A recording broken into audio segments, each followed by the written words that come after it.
ఆహారము లేదని చింతయేలను, వస్త్రములు లేవని దిగులు ఏలను.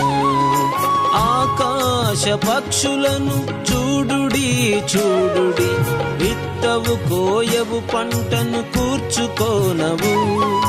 ఆకాశ పక్షులను చూడుడి చూడుడి, విత్తవు కోయవు పంటను కూర్చుకోనవు.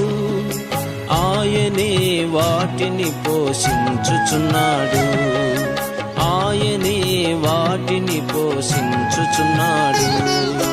భయము లేదుగా, దిగులు లేదుగా, యేసును నమ్మిన వారికి. భయము లేదుగా, దిగులు లేదుగా, యేసును నమ్మిన వారికి.